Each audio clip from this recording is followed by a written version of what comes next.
ஆண்டவா பிரசன்னமாகி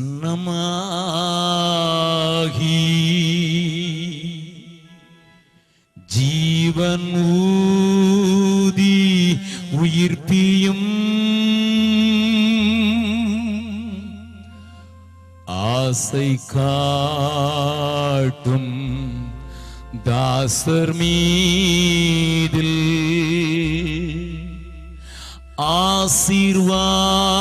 ஆசீர்வாதம் ஊற்றிடும்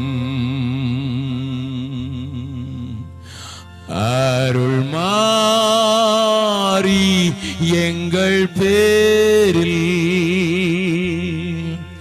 வருஷிக்க பண்ணுவி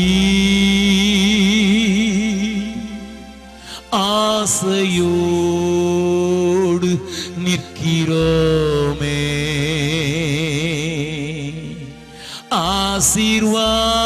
ஆசீர்வாதம் ஊற்றுவி.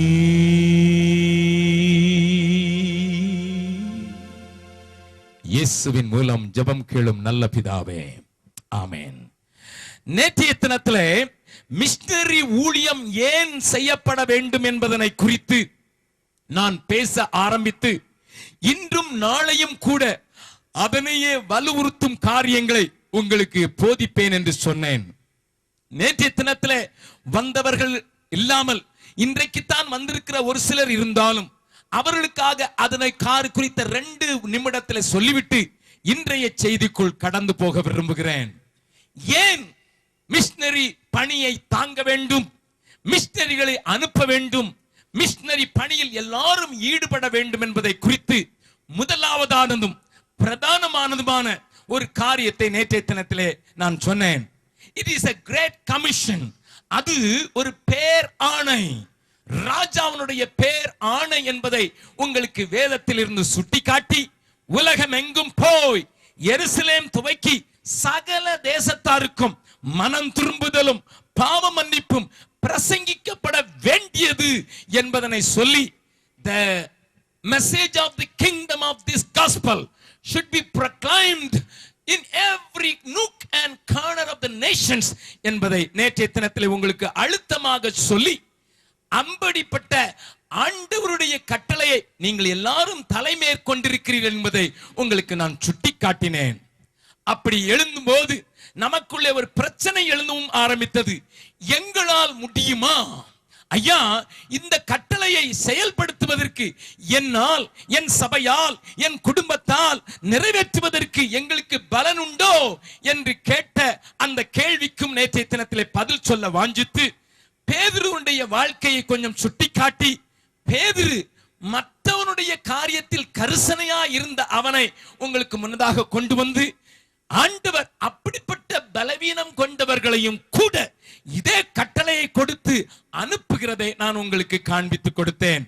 கூடவே 4 அதிகாரங்களிலே, அதாவது மத்தேயு 28வது அதிகாரம், மார்க் எழுதின சுவிசேஷம் 16வது அதிகாரம், லூக்கா எழுதின 24வது அதிகாரம், யோவான் எழுதின 21வது அதிகாரம், இந்த 4 அதிகாரங்களிலும் உயிர்த்தெழுந்த ஆண்டவர் செயல்பட்ட முறையை நான் உங்களுக்கு காண்பித்து அப்போஸ்தலர் நடபடிகளின் 1வது அதிகாரத்தில் நீங்கள் பலனடைந்து பூமியிலே எனக்கு சாட்சிகளாய் இருக்க வேண்டும் என்று சொன்ன காரியத்தில் சில காரியங்களை அங்கும் இங்கும் நான் குறிப்பிட்டேன்.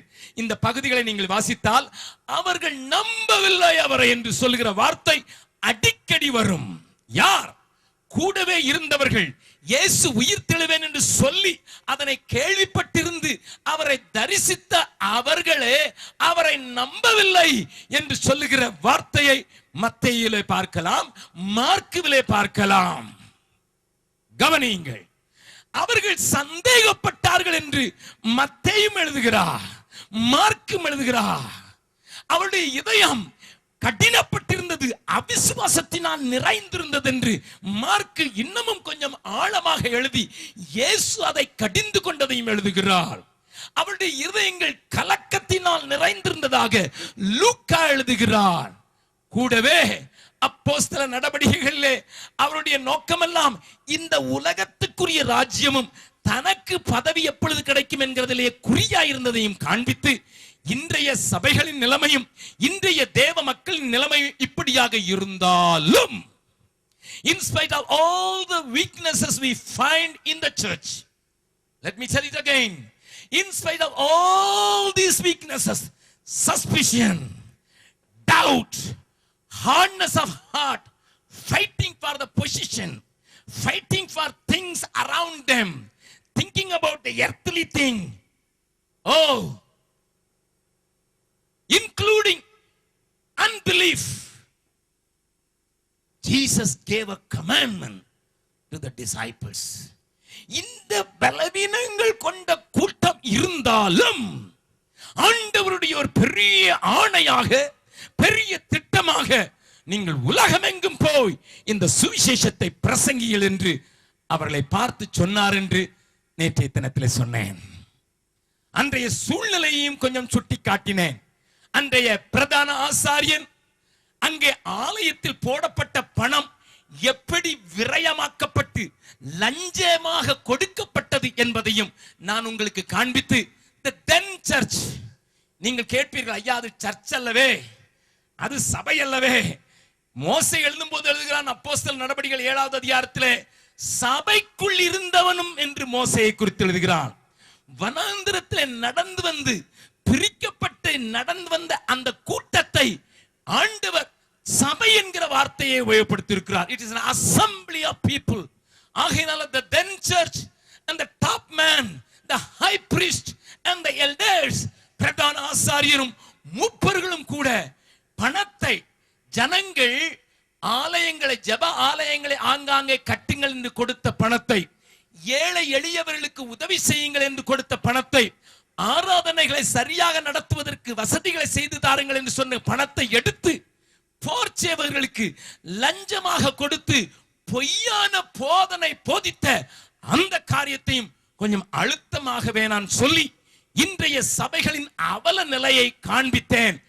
அப்படிப்பட்ட சூழ்நிலை இருந்தாலும், let me give an emphasis over it, அப்படிப்பட்ட சூழ்நிலை இருந்தாலும் அவர்களை நம்பி அவர்களிடத்திலே இந்த பாவ மன்னிப்பு, மனம் திரும்புதல், இயேசுவின் உயிர்த்தெழுதல், நித்திய நியாய தீர்ப்பு, இச்சையடக்கம் என்பவைகள் உலகத்தின் ஒவ்வொரு மூலையிலையும் பிரசங்கிக்கப்பட வேண்டும் என்று ஆண்டவர் சொன்ன அந்த பேர் ஆணைக்கு நாம் அனைவரும் அடிபட்டுத்தான் ஆக வேண்டும், அதற்கு அடிபணிந்துதான் ஆக வேண்டும் என்று சொல்லி அதற்கு மூல ஆதாரமாக அவரை ஆண்டவரே என்று சொல்லுகிறது மாத்திரமல்ல, அந்த ஆண்டவருக்குரிய இடத்தை தர வேண்டும் என்று நேற்றைய தினத்திலே அழுத்தமாக நான் உங்களுக்கு சொன்னேன்.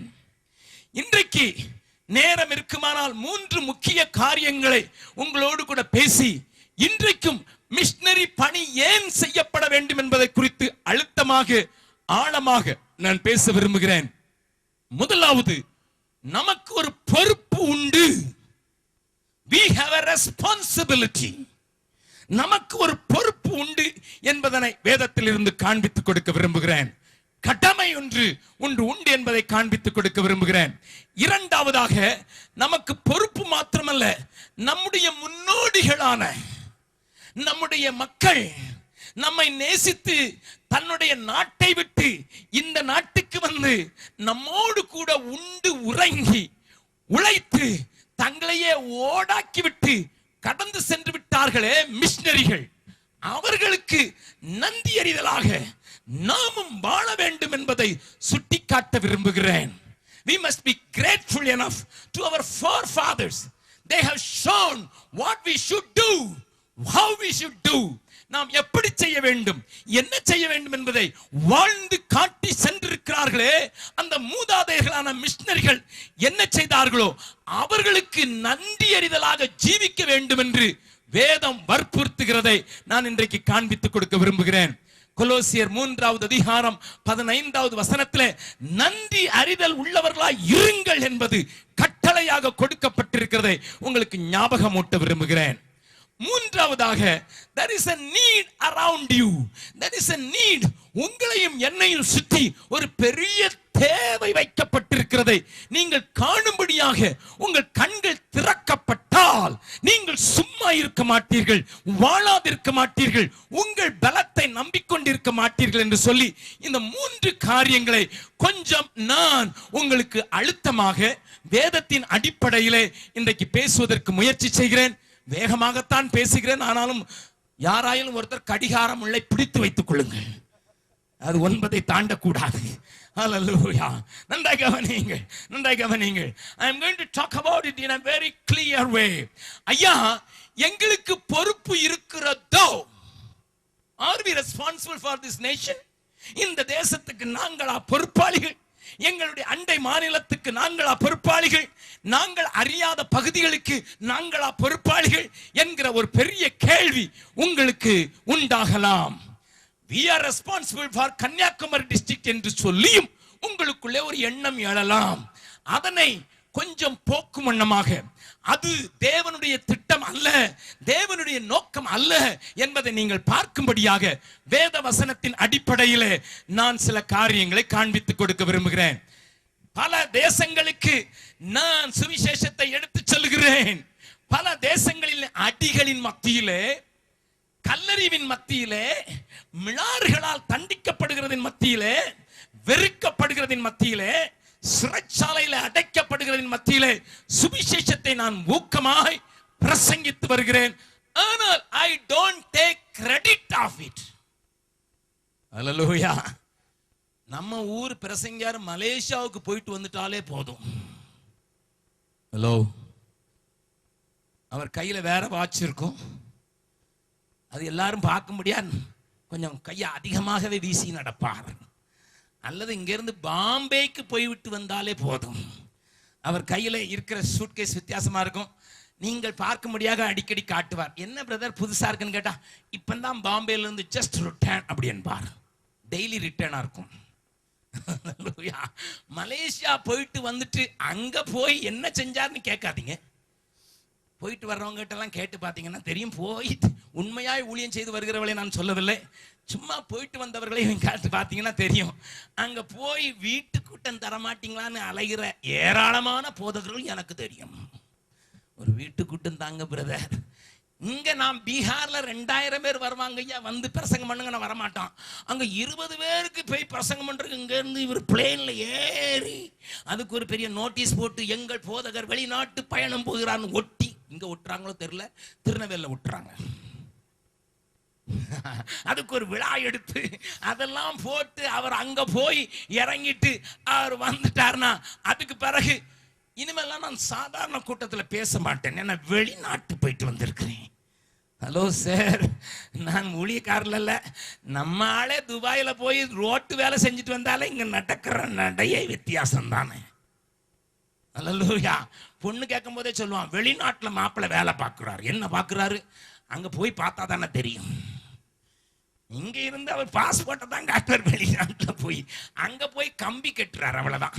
கம்பி எண்ணல், அவ்வளவுதான் கட்டுறாரு. ஆனா இங்க வந்து சொல்லுவாரு, வெளிநாட்டுல மாப்பிள்ளை பார்க்கிறாரு, 100 பவுனுக்கு 1 பவுன் கூட குறைய மாட்டேன், ஒரு வளவை எழுதி வைக்கணும், ஒரு கார் வாங்கி கொடுக்கணும், அப்பந்தான் கல்யாணம் என்று. அது முதுநிலை பட்டதாரியா இருக்கிற ஒரு பெண்ணை அவர் கேட்கிறதை பார்த்திருக்கிறீங்க.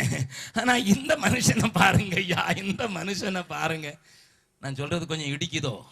சரி, அதுக்கு தானே சொல்றேன். சரி, ஹல்லேலூயா. நல்ல கவனிங்க, இந்த மனுஷனை பாருங்க. சுவிசேஷத்தை நான் பிரசங்கித்து வந்தோம். எங்கெல்லாம் பிரசங்கித்திருக்கேன்? I've been to many countries, sir. I've been to many places. I've been to so many places. எத்தனையோ இடங்களுக்கு, பட்ட பட்டணங்கள் தோறும் என்று சொல்லுகிறார்.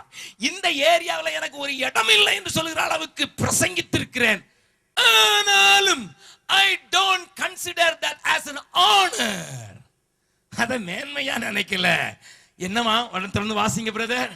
சுவிசேஷத்தை நான் பிரசங்கித்து வந்தும், சுவிசேஷத்தை நான் பிரசங்கித்து வந்தும் மேன்மை பாராட்ட எனக்கு இடமில்லை. மேன்மை பாராட்ட எனக்கு இடமில்லை. அது என் மேல் விழுந்த கடமையா இருக்கிறது. ஓஹோ, இது என் மேல விழுந்த கடமையா? I am responsible for the gospel. இது என் மேல விழுந்த கடமை. இயேசுவை அறிந்து கொண்டிருக்கிறேன். பாவ மன்னிப்பின் சந்தோஷத்தை பெற்றிருக்கிறேன். தேவனை உயர்த்துவதற்கு அறிந்திருக்கிறேன். ஆகையினால் இது என் மேல் விழுந்த கடமை. பக்கத்தில் இருக்கும் கையை பிடிச்சு சொல்லுங்க பார்க்கலாம். இது என் மேல் விழுந்த கடமை.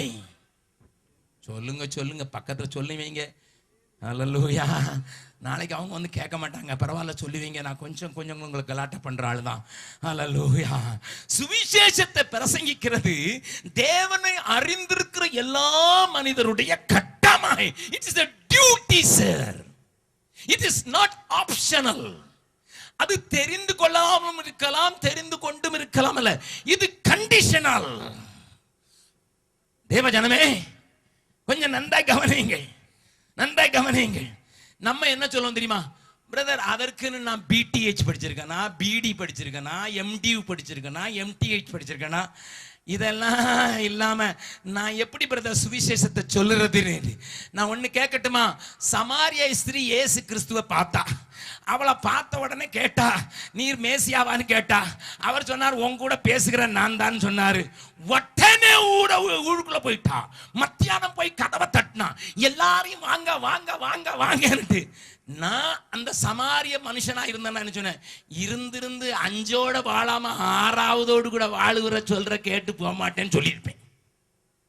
ஹலோ, நீ எங்கடி டிகிரி வாங்கின சுவிசேஷத்தை சொல்றதுக்கு?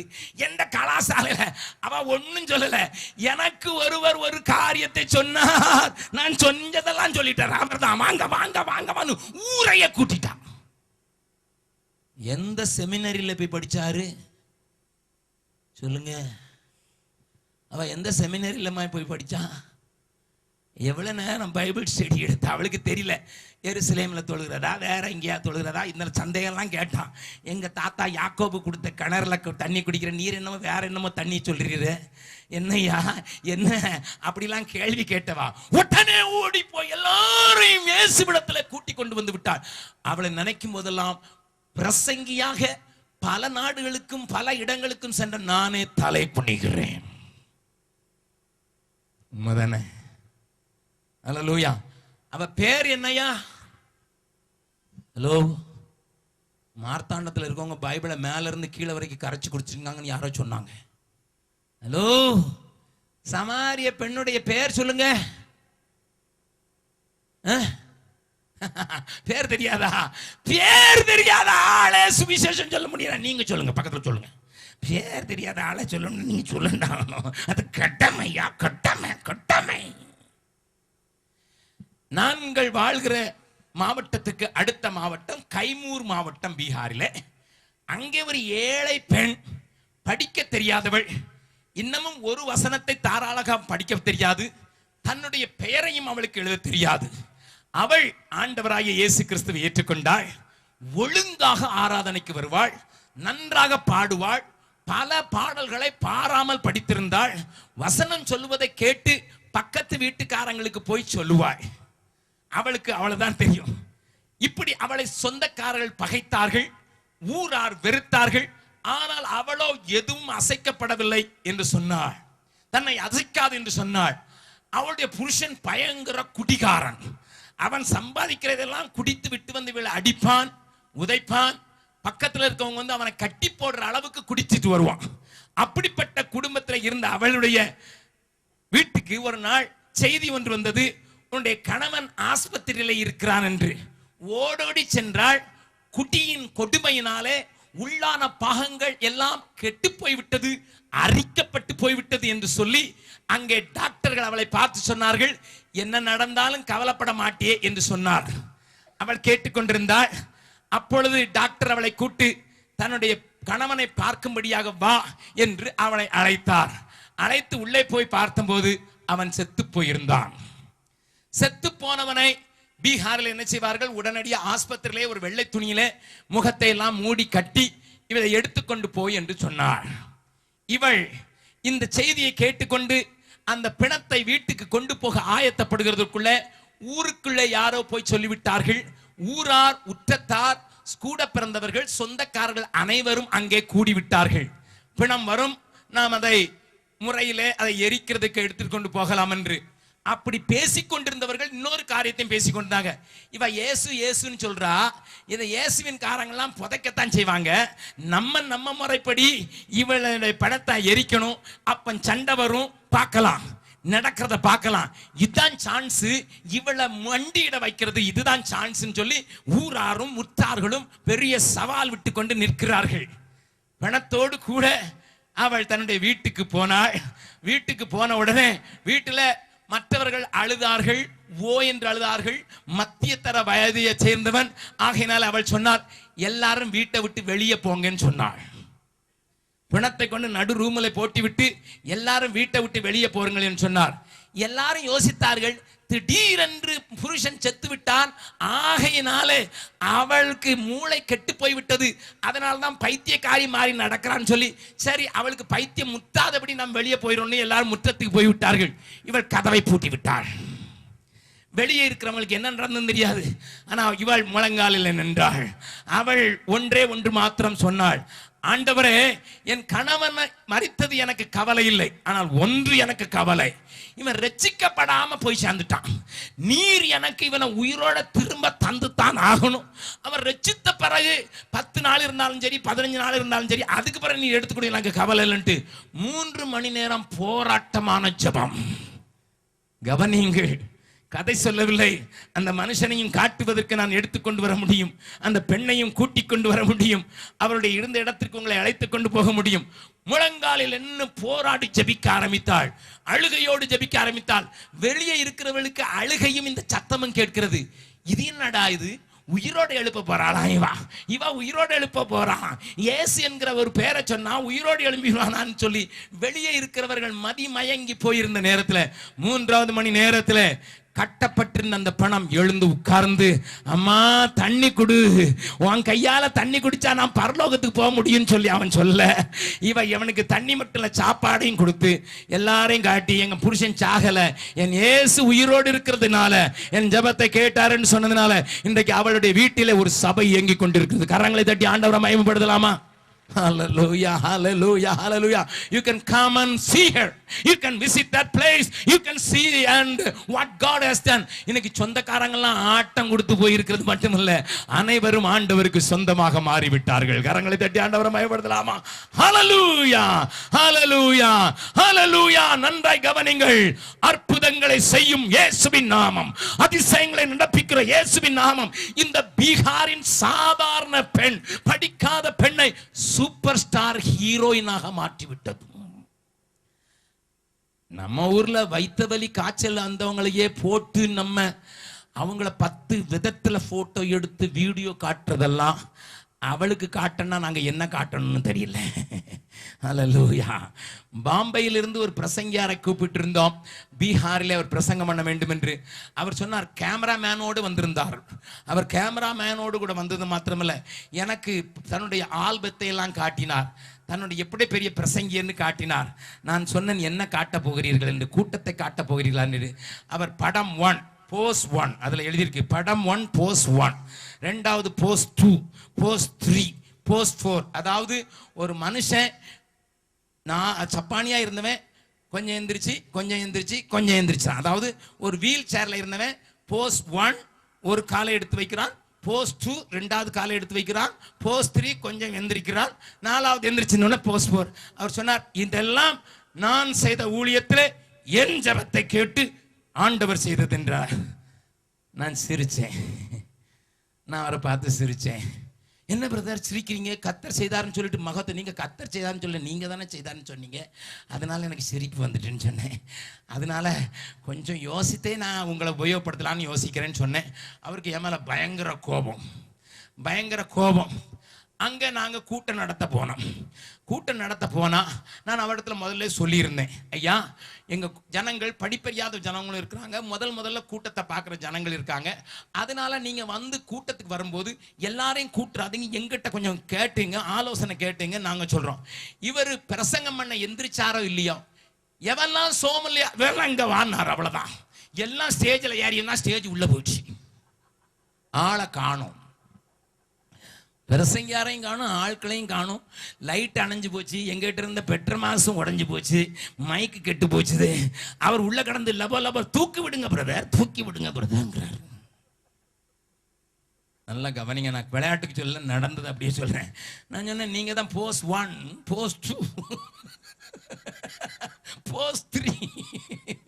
எனக்கு அந்த நேரத்தில் சிரிப்பு தான் வந்துச்சு. வேற வழி இல்லாம அவரை தூக்கி எடுத்து போட்ட போது அவர் சொன்னார், பிரதர் அது என் கூட்டத்தில் நடந்ததில்லை, யாரோ ஒரு கூட்டத்தில் நடந்தத போட்டோ வச்சுட்டு கலக்கிட்டு வர்றேன். அப்பா இது வேற நடக்குது. நல்ல கவனிங்க, இவங்கெல்லாம் தான் சூப்பர் ஸ்டார். ஆனா படிக்க தெரியாதவளுக்கு இயேசு என்கிற நாமத்தின் மகிமை தெரியும். ஹல்லேலூயா. இயேசுவின் நாமத்தின் மகிமையை அறிந்த மனிதர்கள் எதையாயிலும் சாதிப்பதற்கு தங்களை விட்டுக் கொடுத்தவர்கள் என்பதற்காக இதை சொல்கிறேன். ஏனென்றால் நீங்களும் நானும் துதிக்கிற நாமம் என்ன நாமம்? வேதாளம் பாதாளம் யாவையும் ஜெயித்த வீரமுள்ள திரு நாமமது. வேதாளம் பாதாளம் யாவையும் ஜெயித்த வீரமுள்ள திரு நாமமது. நாமும் வென்றிடுவோம் இந்த நாமத்திலே, நாமும் வென்றிடுவோம் இந்த நாமத்திலே. இயேசு என்ற திரு நாமத்திற்கு எப்போதுமே மிக சோத்திரம். இயேசு என்ற திரு நாமத்திற்கு எப்போதுமே மிக சோத்திரம். சஞ்சலம் வருத்தம் சோதனை நேரத்தில் தாங்கி நடத்திடும் நாமமது. சஞ்சலம் வருத்தம் சோதனை நேரத்தில் தாங்கி நடத்திடும் நாமமது. தடை முற்றும் அகற்றிடும் நாமமது. தடை முற்றும் அகற்றிடும் நாமமது. இயேசு என்ற திரு நாமத்திற்கு எப்போதுமே மிக சோத்திரம். இயேசு என்ற திரு நாமத்திற்கு எப்போதுமே மிக சோத்திரம். வேதாளம் பாதாளம் யாவையும் ஜெயித்த நாமத்தை உடையவர்கள் தான் இயேசுவின் பிள்ளைகள். அதை உணர்ந்தவர்கள் மாத்திரம் கரங்களை உயர்த்தி ஆண்டவருக்கு ஒரு பெரிய ஸ்தோத்திரம் செலுத்தலாமா? ஹல்லேலூயா. இதுதான் சுவிசேஷம். சுவிசேஷம் இயேசுவை பற்றி சொல்றதுதான். இயேசு என்ன செய்தார், இயேசு என்ன செய்ய முடியும், இயேசு என்ன செய்ய போகிறார், இயேசு நியாயாதிபதியாக, இதுதான் சுவிசேஷம். Talk about Jesus. That is your responsibility, that is your call, that is your duty. அதோட அவர் நிறுத்தல. சுவிசேஷத்தை பிரசங்கியாது இருந்தால் எனக்கு, ஹலோ, நான் அந்த வார்த்தை சொல்ல விரும்பல, ஏன்னா நீங்க முன்பகுதிக்கு கீழ்ப்படிந்துருவீங்கன்னு தெரியும். நல்ல கவனிங்க. ஏன் மேல பொறுப்புன்னு சொல்றீங்க? நீங்க எதுக்கு ஐயா எங்களுக்கு நாங்க தான் பொறுப்பாளின்னு சொல்றீங்க? நல்ல கவனிங்க. புதிய ஏற்பாட்டை வாசித்து பார்த்தால் எல்லா நிருபங்களிலேயும் கிறிஸ்துவின் வாழ்க்கையை அனுபவித்த சபைக்கு, கிறிஸ்துவை ஏற்றுக்கொண்டவர்களுக்கு பவுல் எழுதின எல்லா நிருபங்களிலேயும் அல்லது அப்போஸ்தலர்கள் எழுதின எல்லா நிருபங்களிலேயும் பல காரியங்களை எழுதியிருக்கிறதை பார்க்கலாம். என்ன என்பதை நான் கொஞ்சம் சுருக்கமாக சொல்கிறேன். முன்னே இப்போ. This word comes again and again. Once you were, now you are. நல்ல கவனிங்க. ஒரு காலத்திலே, முன்காலத்திலே, முன்னே என்கிற வார்த்தைகள் அடிக்கடி நிருபங்களிலே வருகிறதை பார்க்கலாம். எல்லாவற்றையும் எடுத்து பேசுவதற்கு எனக்கு ஆசை என்றாலும் எல்லாவற்றையும் சொல்லுவதற்கு நேரம் இல்லை என்கிறபடினாலே உங்கள் கவனத்துக்கு இருக்கிறேன். Come on, buy a concordance, ஒரு ஒத்து வாக்கிய அகராதியை எடுத்துக்கொள்ளுங்கள். அதிலே முன்னே என்று முற்காலத்தில் என்கிற வார்த்தைகள் உடைய அத்தனை வசனங்களை எழுதி பாருங்கள். உங்களுடைய கண்களை விரிந்து விடும். A Christian life has got two phases. One before Christ, then after Christ.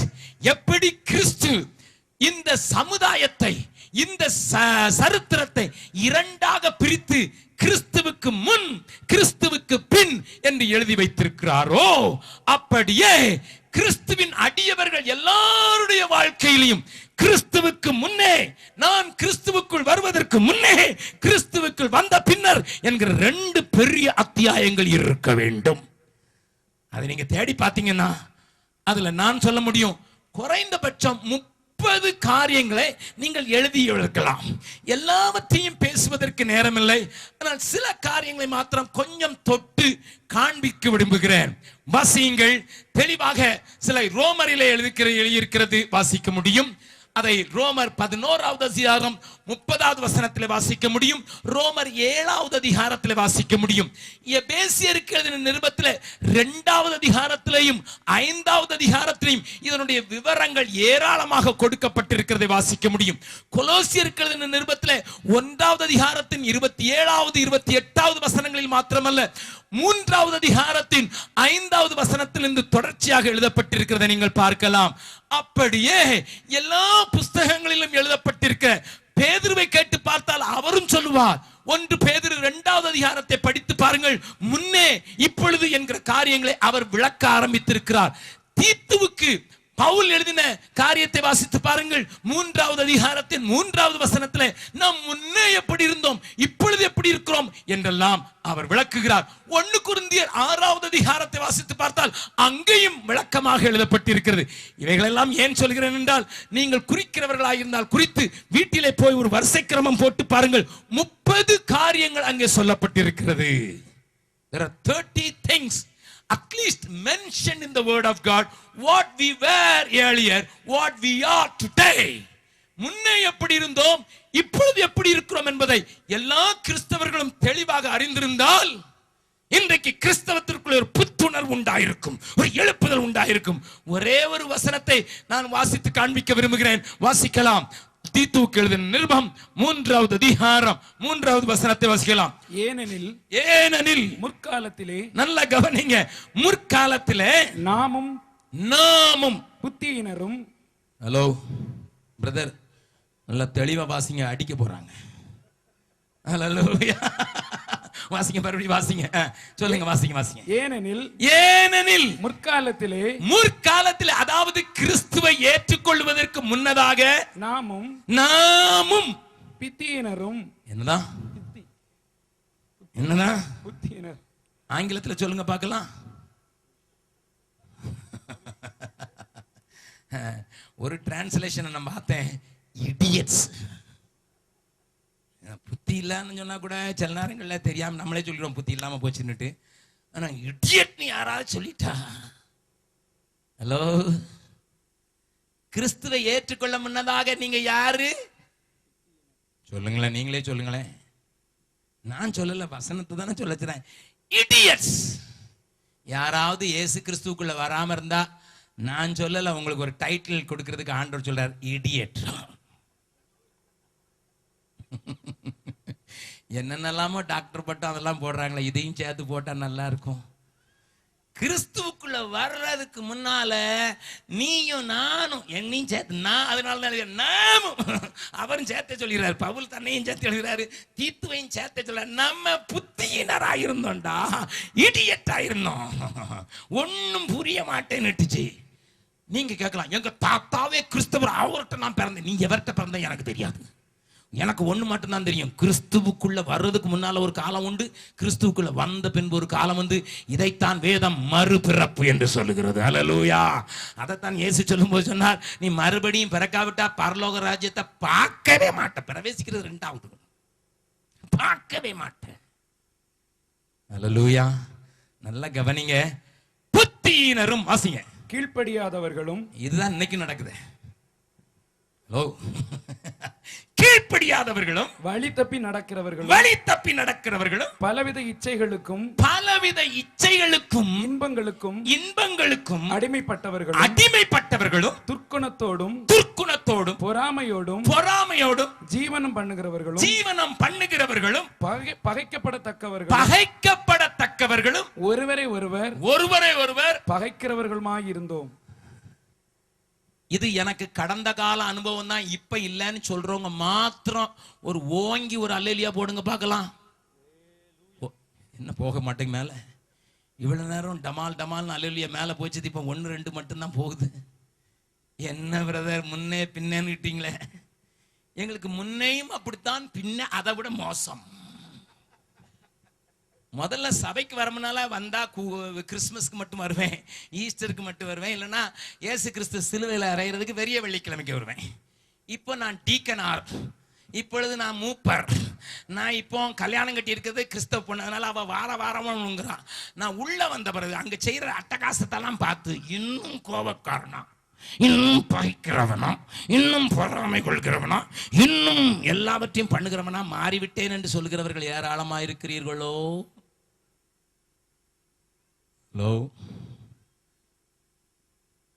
அருமையான தேவனுடைய பிள்ளையே, கிறிஸ்து இயேசுவுக்கு முன்னால நான் இப்படித்தான் இருந்தேன். ஐயா, ஐ வாஸ் an idiot. நான் சொல்றேன், என்ன விட கதையை சொல்றேன். நான் படிப்புல கில்லாடி, roll of honour, gold medalist. அப்பா அம்மாவுக்கு ஒரே பிள்ளை, எல்லாருக்கும் நல்ல பிள்ளை. நான் நினச்சிக்கிட்டு இருந்தேன், I am brilliant in my whole family. என் குடும்பத்திலே நான் தான் இருக்கிறதுலே பிரில்லியன்ட் அப்படின்னு நினச்சிக்கிட்டு இருந்தேன். ஆண்டவர் அந்த பிரில்லியன்ஸை வச்சு எனக்கு சென்னையில் ஒரு கம்பெனியில் பல பேர் அனுபவம் பெற்றவர்கள் அந்த இன்டர்வியூக்கு வந்த போதிலும் டூல் டிசைனராக என்னை, இப்பொழுதுதான் படித்துக்கொண்டு வெளியே வந்திருந்த என்னை உடனடியாக தெரிந்து கொண்டார்கள். உயர்ந்த சம்பளம் கொடுத்தார்கள், புதிய டெசிக்னேஷனும் கொடுத்தார்கள். அப்படி கொடுத்தான் உள்ள அவ்வளோ புத்தி. நானும் மார்த்தட்டி கொண்டேன். I am an intelligent fellow. Oh, my mind is so sharp. நான் இன்ஜினியரிங் டிராயிங்ல எடுத்த மார்க் 96%, டிசைனையும் டிராயிங்கையும் சேர்த்து எடுத்த மார்க் 96%. நான் முதல் நாள்ல போய் நான் டூல் டிசைன் பண்ணுவதற்கு டிராயிங் போட்ட போது அந்த டூல் டிசைன் டிபார்ட்மெண்ட்ல இருந்த சூப்பர்வைசர் வந்தாரு, என் டிராயிங்ல காரி துப்புனார். டிராயிங் போட்டிருக்கான் நான் டிராயிங், எனக்கு தலையும் சுத்துச்சு, காலும் சுத்திச்சு. அரை நாள் லீவ் போட்டுட்டு வீட்டுக்கு போயிட்டேன்.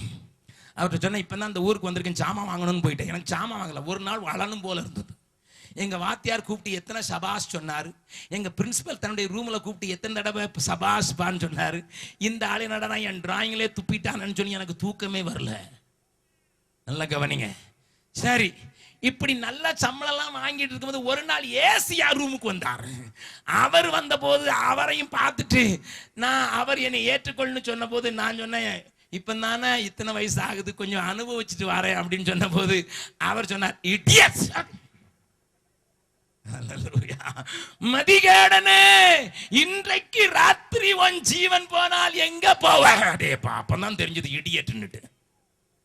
ஹலோ, நல்லா கவனிங்கய்யா, கவனிங்கம்மையா. அன்னைக்கு இடியட்டா இருந்தவன என் ஆண்டவர் புத்திசாலியாக மாற்றினார். அவருடைய பரிசுத்த நாமத்துக்கு ஸ்தோத்திரம் உண்டாவதாக. அன்றைக்கு இன்பங்களுக்கு அடிமைப்பட்டவன், இன்பங்களுக்கு விட்டு போட்டவன், என்னையே தாரை வார்த்து கொண்டிருந்த என்னை என் ஆண்டவர் பிடித்த போது பகைக்கப்படத்தக்கவனாய் இருந்தவனே, இன்றைக்கு 110 நாடுகளில் இருந்து என்னை நேசிக்கிறவருடைய கடிதங்கள் ஏராளம் வந்து கொண்டிருக்கின்றன. கர்த்தருடைய நாமத்துக்கு மகிமைப்படுத்துகிறேன், பெருமைக்காக சொல்லவில்லை. You can go to any website and click Augustine Jebakumar. எந்த வெப்சைட்டுகளும் போய் அகஸ்டின் ஜெபக்குமார் ஒரு கிளிக் பண்ணீங்கன்னா அது சொல்லும் எத்தனை நாடுகளிலே நான் பேசுகிற செய்தியை கேட்டு ஆவலாக இருக்கிற வாலிப செல்வங்கள், பெரியவர்கள், ஊழியக்காரர்கள் இருக்கிறார் என்பது அதை சொல்லும். ஏன் என்று கேட்கிறீர்களா? ஐயா, என்னால் வந்ததல்ல, என்னை அழைத்தவரும், என்னை ஆட்கொண்டவரும், என்னை சேவிக்கிறவரும், என்னை முழுவதுமாக மாற்றினவரும் அந்த இயேசுவினால வந்த மகிமை. ஹல்லேலூயா. எதற்கு இதை சொல்லுகிறேன்? மேன்மை பாராட்டுவதற்கு உரிமை இல்லை. அதை நான் வெறுக்கிறேன். ஆனால் ஒன்று சொல்கிறேன், உங்களையும் போல என்னையும் போல கிறிஸ்தவத்த புத்தியினாய், இச்சைகளுக்கு அடிமைப்பட்டவனாய், இன்பங்களுக்கு விற்று போட்டவனாய், பகைக்கப்படத்தக்கவனாய், பகைக்கிறவனாய் இருந்த என்னை ஆண்டவர் ஒரு நாளிலே சந்தித்தார். I have a history, but now I have his story. அன்னைக்கு ஒரு ஹிஸ்டரி இருந்தது, சரித்திரம். ஆனால் இன்றைக்கோ அவருடைய கதையே என் கதையாக மாறிவிட்டது. ஹல்லேலூயா. இதைத்தான் பவுலும் சொல்கிறார். முன்னே என்ன சொல்கிறார்? ஒரு வசனத்தை வாசிக்கலாம். எபேசியருக்கு நிருபம் 5வது அதிகாரம். எபேசியருக்கு நிருபம் 5வது அதிகாரத்தில் முன்னே எப்படி இருந்தோம் என்று பவுல் அவர்களுக்கு சொல்லுகிற அந்த வார்த்தையை கொஞ்சம் பாருங்கள். எபேசியருக்கு நிருபம் 5வது அதிகாரத்தில் அவர் சொல்லுகிற வார்த்தை காலத்துக்கு வாசிக்கலாம். 8வது வசனம். முற்காலத்தில் நீங்கள் அந்தகாரமாய் இருந்தீர்கள். அந்தகாரத்தில் இருந்தீர்கள் என்றல்ல, நாமே அந்தகாரமாய் இருந்தோம். தமிழ்நாட்டு பாஷையில சொல்லணும்னா நமக்கு இன்னொரு பேர் வச்சிருக்கணும், அம்மாவாசை. ஹல்லேலூயா. நாமே அந்தகாரமாய் இருந்தோம். இப்பொழுதோ கர்த்தருக்குள் வெளிச்சமாய் இருக்கிறீர்கள். கரங்களை தட்டி ஆண்டவரை மகிமைப்படுத்தலாமா? Yes sir, yes yes yes yes. பேதுருவை கேட்டு பார்க்கலாம். அவர் ஒரு மனுஷனுக்கு எழுதும் போது முன்னே பின்னே என்று எழுதுகிறார். சபைக்கு எழுதும் போதும் பவுல் முன்னே பின்னே என்று எழுதுகிறார். பேதுரு என்ன எழுதுகிறார் என்று வாசிக்கலாமா? பேதுரு 1 பேதுரு 2வது அதிகாரத்தில் பேதுரு அப்போஸ்தலன் தன்னுடைய மக்களுக்கு எழுதுகிற ஒரு பெரிய காரியத்தை நீங்கள் பார்க்கலாம். வாசிக்கலாமா? 2வது அதிகாரம் 10வது வசனம். முன்னே நீங்கள் தேவனுடைய ஜனங்களாய் இருக்கவில்லை. இப்பொழுதோ அவருடைய ஜனங்களாய் இருக்கிறீர்கள். ஐயா, முன்னே நீங்கள் இரக்கம் பெறாதவர்களாய் இருந்தீர்கள். இப்பொழுதோ இரக்கம் பெற்றவர்களாய் இருக்கிறீர்கள். ஐயா, தானே கட்டின எபேசு சபைக்கு பவுல் எழுதுகிறார் முன்னே பின்னே என்று. தன்னால் வழிநடத்தப்பட்ட தீத்துவுக்கு எழுதுகிறார் முன்னே பின்னே என்று. தன்னுடைய வாழ்க்கையை குறித்து எழுதுகிறார். பேதுரு எழுதுகிறார். சிதறடிக்கப்பட்டவர்களுக்கு எழுதுகிறார் முன்னே பின்னே என்று. சரி, பார்க்காத சபைக்கு அங்க என்ன எழுதுகிறார் பார்க்கலாம். அவர் விசிட் பண்ணாத கொலோசை பட்டணத்திலே செயல்பட்டு வந்த சபையை குறித்து பவுல் எழுதும்போது என்ன எழுதுகிறார் பார்க்கலாம். கொலோசியருக்கு நிருபம் 1வது அதிகாரம் 21வது வசனத்தை வாசிக்கலாம்.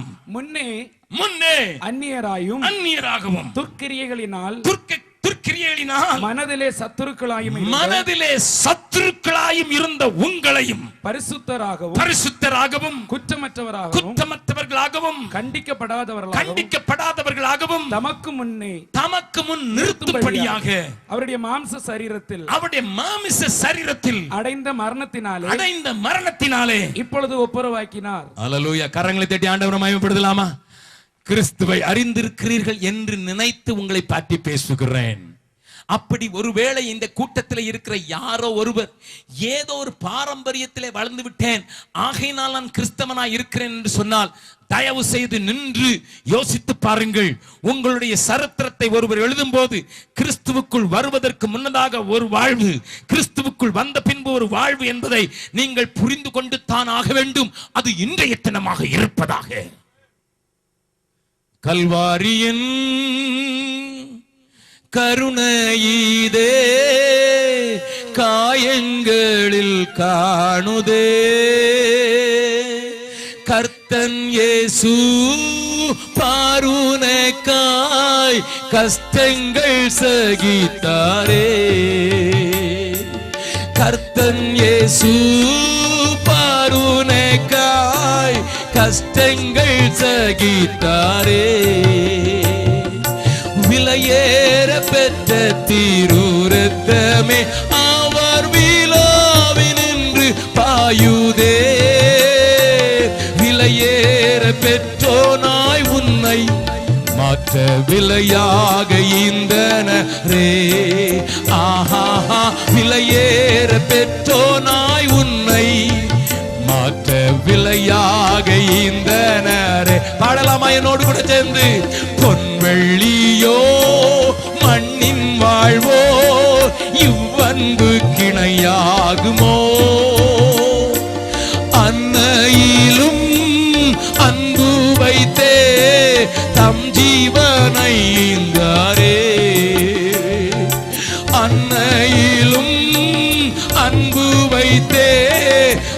ஜீவனை ஈந்தாரே. விலையேற பெற்ற திருரத்தமே அவர் விழாவினின்று பாயுதே. விலையேற பெற்றோனாய் உன்னை மாற்ற விலையாக ஈந்தனரே. ஆஹா, விலையேற பெற்றோனாய் உன்னை மாற்ற விலையாக ஈந்தனரே. நல்ல கவனிங்கயா.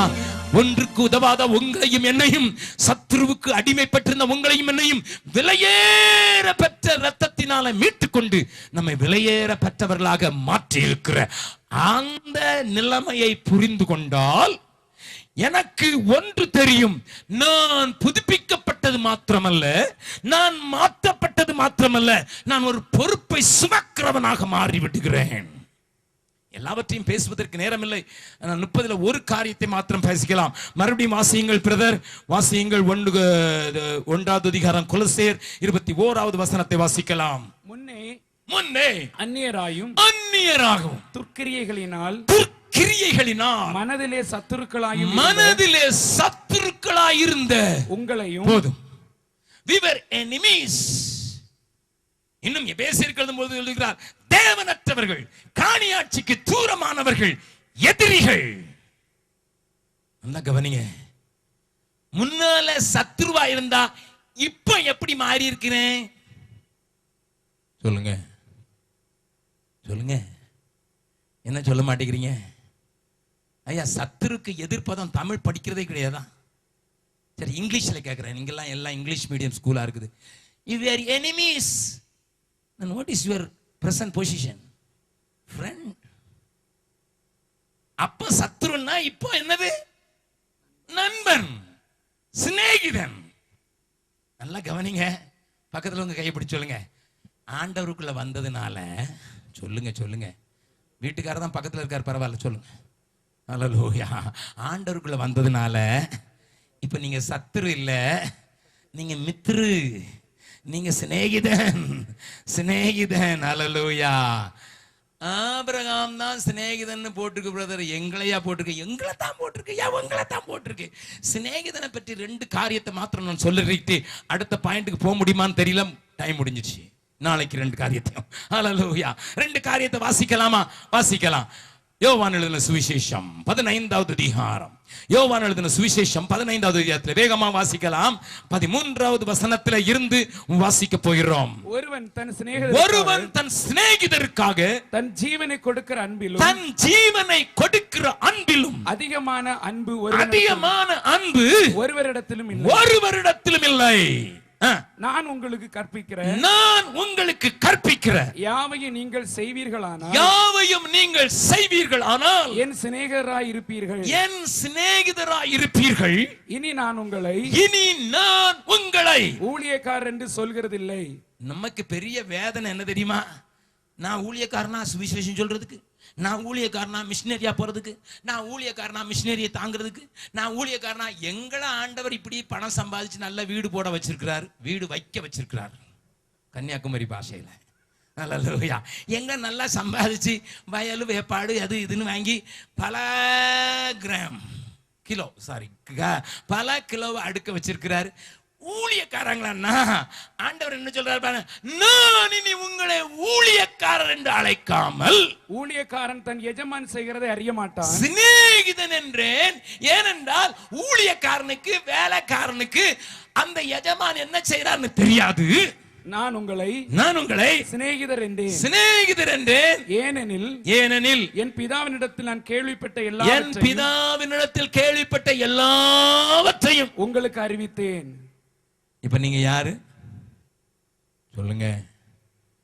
சொல்லுங்களேன். ஒரே ஒரு காரியத்தை மாத்திரம் காட்டி கொடுத்து முடிக்கிறேன். இன்னைக்கு நாளைக்கு தொடர்றேன். லூக்கா எழுதின சுவிசேஷத்துல இந்த சிநேகிதரை பற்றி இயேசு ஒரு அழகான காரியம் சொன்னாரு. என்ன சொன்னார் தெரியுமா? லூக்கா எழுதின சுவிசேஷத்துல ஆண்டவர் அழகான ஒரு ஓமையை நமக்கு சொல்லி இருக்கிறார். என்ன சொல்லி இருக்கிறார் பாருங்கள். அங்கே ஒரு மனிதன் தூங்கிக் கொண்டிருக்கிறான். அவன் தூங்கிக் கொண்டிருக்கிற போது அங்கே ஒரு காரியம் நடக்கிறது. அதன் தன்னுடைய பிள்ளைகளோடு கூட தூங்கிக் கொண்டிருக்கிறான். அந்த தூண்டி கொண்டிருக்கிற வசனத்தை 11வது அதிகாரத்திலே வாசிக்கலாம்.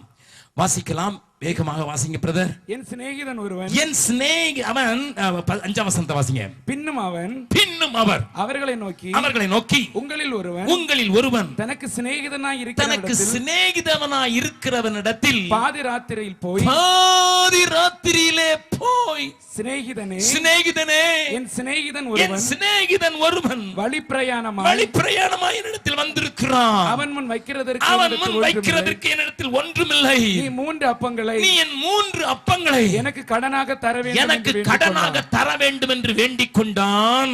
வீட்டுக்குள் இருக்கிறவன் பிரதியுத்தரமாக என்னை தொந்தரவு செய்யாதே. கதவு பூட்டியாயிற்று. என் பிள்ளைகள் என்னோடு கூட படுத்திருக்கிறார்கள். நான் எழுந்திருந்து உனக்கு தரக்கூடாது என்று சொன்னான். பின்னும் தனக்கு அவன் சிநேகிதனாய் இருக்கிறது நிமித்தம் எழுந்து அவனுக்கு கொடாவிட்டாலும் தன்னிடத்தில் அவன் வருந்தி கேட்கிறது நிமித்தமாவது எழுந்திருந்து அவனுக்கு தேவையானதை கொடுப்பான் என்று உங்களுக்கு சொல்லுகிறேன். ஐயா, அம்மா, என் அருமை சகோதரன் எபனேசர் இங்கே உங்களை பார்த்து சொன்னார், ஐயா, உங்களிடத்தில் நாங்கள் கேட்கிறதெல்லாம் தயவு செய்து ஜெபியுங்கள். என்ன அர்த்தம்? மிஷனரி ஊழியத்தில் நீங்க பங்கு பெற வேண்டிய முறையை நான் சொல்லிக் கொடுக்கிறேன். இன்றைக்கு நாளைக்கும் ஏன் செய்ய வேண்டும் என்பதை பொறுப்பு என்று நான் உணர்த்தி கொண்டே போகலாம். ஆனால் பொறுப்பிலே ஒரு பெரிய பொறுப்பு. உன் வீட்டிலே உனக்கு தெரிந்த ஒருவன், உனக்கு அருகாமையிலே, உன் தேசத்திலே ஐயோ பசியா இருக்கிறேன், இளைத்திருக்கிறேன், களைத்திருக்கிறேன், வழிப்பிரயாணமாய் உன்னை நாடி வந்திருக்கிறேன் என்று சொன்னபோது நீ அவருக்கு சிநேகிதனாய் இருக்கிறபடியினால் அவர் வீட்டின் கதவை தட்டி, என் சிநேகிதனுக்கு முன்பாக வைக்கிறதற்கு எனக்கு பலன் இல்லை, எனக்கு சத்துவம் இல்லை, எனக்கு திராணி இல்லை, கடனாயிலும் தாரும் என்று பாதி ராத்திரியிலே கெஞ்சுவாய். Because you are his friend. தேவஜனமே, புலம்பலை கேட்டு எரேமியாவின் புலம்பலை படித்து பார்த்தால் அங்கவன் சொல்லுவான், நடு ராத்திரியிலே நதி அளவாய் கண்ணீர் விடு, மூர்ச்சித்து போகிற உன் பிள்ளைகளுக்காக கரங்களை ஏறெடு. அம்மா, ஐயா, முன்னே சத்துருவாயிருந்த இப்பொழுது நான் மித்ருவாயிருக்கிறேன். ஆகையினால் எனக்கு பொறுப்பு உண்டு. என் சிநேகிதராகிய இயேசுவினுடைய கதவை போய் தட்டி, ஆங்கிலத்தில் அழகாக பாடுகிறோம், what a friend we have in Jesus, what a friend we have in Jesus. நீங்க ஜெபிச்சா மிஷனரிகள் தாங்கப்படுகிறது மாத்திரமல்ல, காக்கப்படுவார்கள். என்னோடு கூட ஒரு தம்பி சசராம் என்கிற பட்டணத்திலே வேலை செய்து கொண்டிருந்தான். அங்கே கலவரம் வெடித்து விட்டது. வெடிகுண்டுகள் தாறுமாறாக வீசப்பட்டு கொண்டிருந்தது. அந்த நேரத்தில் ஒரு காரியம் நடந்தது. என்ன என்று சொல்கிறேன், அவன் திருச்சியை சேர்ந்தவன். திருச்சியிலே இருக்கிற சிலரை ஆண்டவர் தட்டி அந்த மனிதனுக்காக ஜெபி என்று சொன்னார். அவர்கள் 7 பேர் அந்த மத்தியான நேரத்தில் சகோதரிகளாக கூடி எதற்கோ ஜெபிக்க சொல்லுகிறார் என்று ஆண்டவரை பார்த்து கெஞ்ச ஆரம்பித்தார்கள். தெரியாதவர்களுக்கு என்ன நடந்தது என்று. அவர்கள் 7 பேர் ஜெபித்த போது ஒன்று நடந்தது. அவன் அந்த நேரத்திலே கலவரத்தின் நேரத்திலேயும் ஒரு குடும்பத்தை சந்திப்பதற்கு சென்றுவிட்டு அவருடைய வீட்டிலிருந்து புறப்பட்டு அவருடைய வீட்டு கதவுக்கு வந்து கொஞ்ச தூரம், அவர் வீட்டுக்கும் அந்த கதவுக்கும் கொஞ்ச தூரம் நடந்து வந்து அந்த கதவை திறப்பதற்கு போக காலை வைத்த மாத்திரத்தில் ஒரு பெரிய கை, 7 விரல் கொண்ட கை அவனை தள்ளிவிட்டது. அவனுக்கு ஒன்றும் விளங்கவில்லை. 7 விரல் இருக்கிறது கை, பெரிய கை, வெறும் கையுறுப்பு தான். அவனை ஒரேடியாக தள்ளிவிட்டது. அங்கே இருந்து தூக்கி 10 அடி தூரத்திலே போடப்பட்டான். அவன் ஒன்றும் விளங்காதவனாக இருந்தான். அந்த சனமே அவன் எங்கே கால் வைத்திருந்தான் அங்கே ஒரு கை கொண்டு வெடி யாரோ வீசி எறிந்தது, வெடித்தது. அவன் தள்ளிவிடப்படாமல் இருந்தால் அன்றைக்கு உயிரை இழந்திருப்பான். அவனுக்கு ஒன்றும் விளங்கவில்லை. தனக்காக ஜெபிக்கிற மக்களுக்கு கடிதம் எழுதினான். என்னிடத்தில் ஓடி வந்தான். நான் 25 கிலோமீட்டர் தூரத்தில் இருந்தேன். ஓடி வந்தான். அண்ணன், I don't know what happened. I saw a hand with 7 fingers. 7 கரங்களோடு 7 விரல்களோடு கூட இருக்கிற ஒரு மனுஷனுடைய கையை பார்த்தேன். அது என்னை தள்ளிவிடாவிட்டால் நான் இன்றைக்கு உங்களுக்கு முன்னதாக நிற்க முடியாது என்று சொன்னான். நாங்கள் சேர்ந்து சோத்தரித்து விட்டோம். அவன் தனக்கு ஜெபிக்கிறவர்களுக்கு எல்லாம் எழுதினான். இவன் கடிதம் எழுதும் போது அங்கே இருந்த சகோதரிகளும் கடிதம் எழுதினார்கள். உனக்கு என்ன நேரிட்டது, உனக்கு என்ன நேரிட்டது? இத்தனை நாளிலே இந்த மணி நேரத்தில் ஆண்டவர் எங்களை தட்டி எழுப்பி உனக்காக ஜெபிக்க சொன்னார். நாங்கள் 7 பேர் போராடி ஜெபித்தோம். உனக்கு என்ன நேர்ந்தது அறிய விரும்புகிறோம். ஹல்லேலூயா. 7 பேர் ஜெபித்ததினால 7 விரல் கொண்ட ஒரு கரம் அவனை பெரிய ஆபத்திலிருந்து தப்புவித்ததற்கு காரணம் அங்கே அந்த பிள்ளைகள் ஜெபித்ததினாலே. என் அருமை சகோதரர்களே, என் அருமை தாயே, என் சகோதரனே, நீ யாராய் இருந்தாலும் சரி, நீ அவருக்கு சிநேகிதராக மாற்றப்பட்டது உண்மை என்றால் நீ அந்த சிநேகிதருடைய வீட்டின் கதவை தட்டுவாய். இல்லாதவர்களுக்காக, இழைப்படைந்தவர்களுக்காக, களைப்படைந்தவர்களுக்காக, ஒன்றுமில்லை என்று உன்னிடத்தில் தங்க வந்திருக்கிறவர்களுக்காக நீ சும்மா இருக்க முடியாது. அது பாதி ராத்திரி. It was the midnight. It was the midnight. பொறுப்பு பதவியை சார்ந்தது. The responsibility comes because of my position. Who am I in Christ? கிறிஸ்துவிலே நான் யார்? அவருக்கு ஃப்ரெண்ட், அவருக்கு ஃப்ரெண்டு. எனக்கு சில நேரம் தமிழ்நாட்டில இருந்து லெட்டர் எழுதுவாங்க, பாளையங்கோட்டில இருந்து லெட்டர் எழுதுனாங்க. என்ன எழுதுனாங்க தெரியுமா? பிரதர், நாங்க ரயில்வே கிரவுண்டுக்குள்ளேயே ஒரு ஆலயம் கட்டணும்னு நினைக்கிறோம், நீங்கள் லல்லுவுக்கு ஃப்ரெண்ட் இல்லை, எழுதுங்க. லல்லுயா, லல்லுவுக்கு நான் ஃப்ரெண்டு தான். அவர் தான் என்னை வந்து பார்த்தார் வழியே, நான் அவரை போய் இன்னை வரைக்கும் பார்க்கல. ஹல்லேலூயா. நான் அரசியல் வியாதிகளை கொஞ்சம் தூரமாவே வைத்துக் கொண்டிருப்பது வழக்கம். வாதிகளை அவங்களை கொஞ்சம் தூரமாவே தான் வச்சுக்கிட்டு இருக்கணும். ஹல்லேலூயா. Of course he is my friend in many ways. 300 மிஷனரிகளை சென்னையில் நடந்த ஒரு கூட்டத்துக்கு கூட்டிட்டு வரணும். நான் 4 லைன் ஒரு லெட்டர் எழுதினேன். I am taking 300 missionaries to south, give me railway concession. 4 line தான் எழுதினேன். அதை மிஷனரிட்ட கொடுத்தேன். அவர் போன உடனே அங்க லல்லு அதை பார்த்துட்டு செக்ரட்டரி கூட்டி சொன்ன, பெரியவர் எழுதியிருக்கிறாருப்பா, கொடுத்துரு. அவ்வளவுதான், அவ்வளவுதான், அவ்வளவுதான். That's all. Of course he is my friend.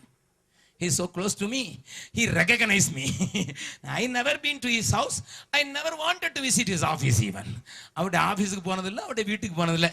ஆனா அவருக்கு ஒண்ணு தெரியும், இங்க ஒரு பரிசுத்த மனுஷன் ஊழியம் செய்யறான், அவன் பூமியில கால் வச்சாலே நானும் பாதி பாவத்தை போக்குவேன்னு அவருக்கு தெரியும். ஹல்லேலூயா. ஒரு சாதாரணமான இந்த ஆள்கிட்டே ரெக்கமெண்ட் பண்றதுன்னு இந்த ஊர்ல இருந்தே லெட்டர் எழுதுறீங்களா? ஐயா, வானத்தையும் பூமியையும் உடையவரும் சகல அதிகாரம் உடையவருமாய அவரே உனக்கு சிநேகிதரானால் நீ யாருக்காக பரிந்து பேசுகிறாய்? நீ யாருக்காக இறங்கி நிற்கிறாய்? நீ யாருக்காக எழும்பி ஜெபிக்கிறாய்? செத்து போனவர்களை நினைத்து ராத்திரியில் எழுந்து அழுகிறவர்கள் ஏராளம் உண்டு.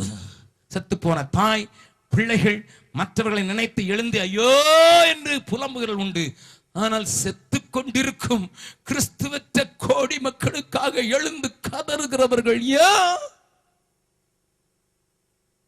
மறுபடியும் சொல்கிறேன், என் இதயத்திலே என்னுடைய தலையின் மேலே இருக்கிற பொறுப்பு, என்னுடைய பொசிஷன் கிறிஸ்துவிலே இருக்கிற என்னுடைய பொசிஷனால் உண்டாகிறது என்பதை மறந்து விடாதீர்கள். வீட்டிலே போய் நான் சொன்ன வசனங்கள் அனைத்தையும் தேடி கண்டுபிடித்து 30 எழுதி பாருங்கள். உங்களுடைய பொறுப்பு அதிகமாகிவிடும். எண்ணற்ற தேவைகள் என்னை சூழ நிற்கையில் எந்த நிலை பாருமே. எண்ணற்ற தேவைகள் என்னை சூழ நிற்கையில் எந்த நிலை பாருமே. இயேசுவே ஏசாயா நாவினை தொட்ட தழலுடன் மேசியா நீர் வாருமே. இயேசுவே ஏசாயா நாவினை தொட்ட தழலுடன் மேசியா நீர் வாருமே. பின்மாறி பெய்யட்டும், பின்மாறி பெய்யட்டும், பின்மாறி பெய்யட்டுமே. பின்மாறி பெய்யட்டும், பின்மாறி பெய்யட்டும், பின்மாறி பெய்யட்டுமே. இயேசுவே கல்வாரி அன்பினை எல்லோரும் கண்டிட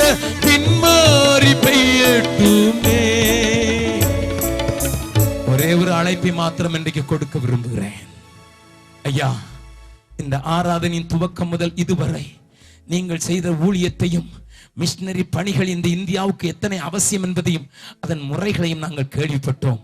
இனி நாங்கள் சும்மா இருக்க மாட்டோம்.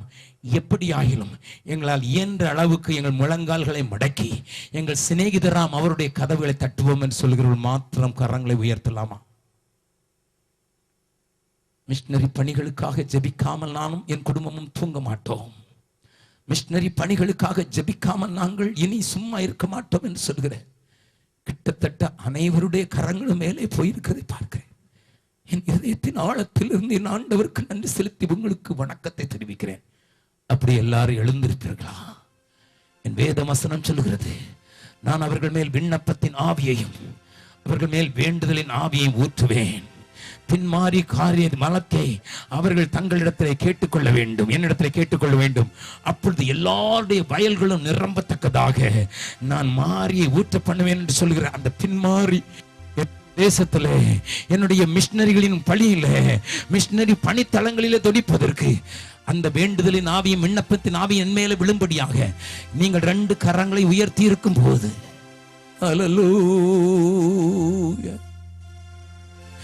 ஜீசஸ், ஜெபத்தை கேட்கும் எங்கள் தேவா, ஜெபத்தின் வாஞ்சை தந்தருளும், ஜெபத்திலே தரித்திருந்து ஜெபத்தின் மேன்மை காணச் செய்யும். ஜெபமே ஜீவன், ஜெபம் ஜெயம், ஜீவிய தீர்க்கு இதுவே சட்டம். ஜெபமே ஜீவன், ஜெபம் ஜெயம், ஜீவிய தீர்க்கு இதுவே சட்டம்.